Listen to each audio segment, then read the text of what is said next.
So for the longest time, over the years, I've struggled with the huge question of why me?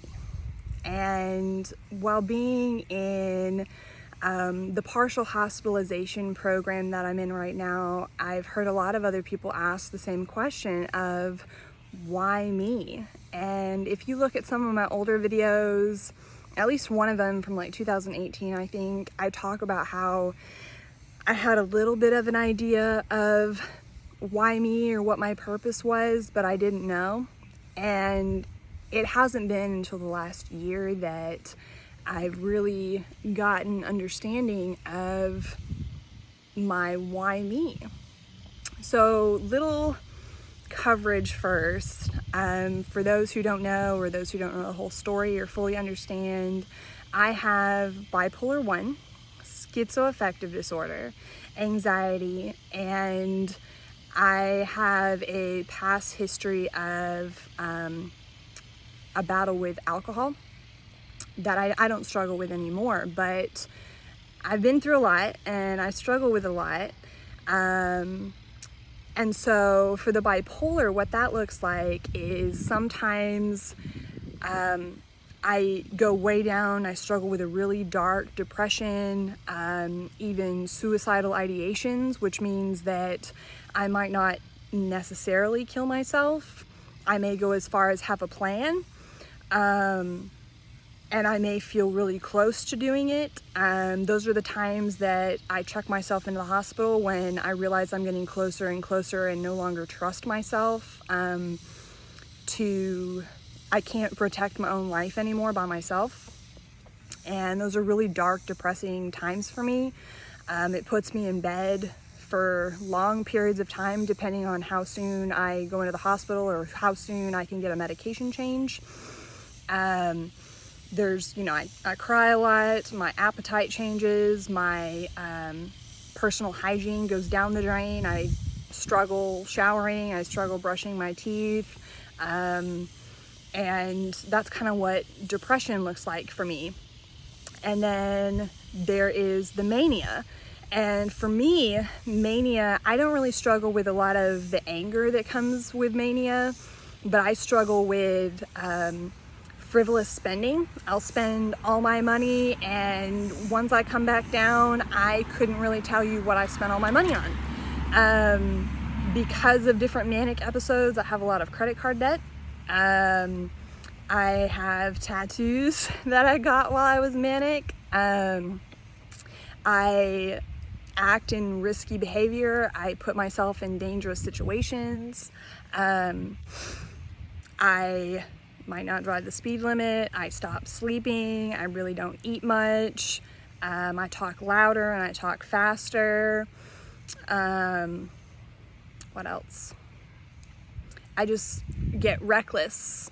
And I believe, when I'm manic, I truly believe that either there are no consequences, or I don't have to at least I don't have to deal with the consequences right now, or I'm not afraid of consequences. I'll also really fill my schedule with things. I'll try to double book 2 different friends on one day. I start hustling. I'll start like making up jobs, or I'll try to get jobs or work multiple jobs. And that's kind of like what mania looks like for me. And then my anxiety, I struggle with crowds and social settings. So going to church is really hard for me. Making friends is really hard for me, because I have this anxiety and this irrational fear that people are staring at me or people are judging me. In my head, I don't feel like I'm a very, very likable person. And then there are other irrational fears where I'll be driving and see a bicyclist, and like my anxiety's like, oh my gosh, that bicyclist, they could fly off their bike and land in the middle of the road, and just ridiculous stuff. It's not ridiculous, it's valid. It's okay to have anxiety, and it's okay to feel those feelings, but I have to talk myself down and do things like go to church and saturate myself in that environment, proving to myself that nothing bad is going to happen. The worst thing that happens is my chest gets tight, I feel a little emotional, and I don't want to be there. But I'm always glad I went because, you know, the sermons are great, I get stuff out of it, and more often than not, you know, several people come up to me and we talk, and they're friendly and they're not staring at me and judging me like my brain is freaking out about. So that's kind of like what I deal with. So the question for a long time has been, why me? You know, this depression gets so dark and I don't want to live anymore. And this mania gets out of control. And when I come down from the mania, when I get on the right medication or I spend some time in the hospital and I get the help I need after the mania, there's definitely a lot of guilt and a lot of shame from my behaviors when I was manic.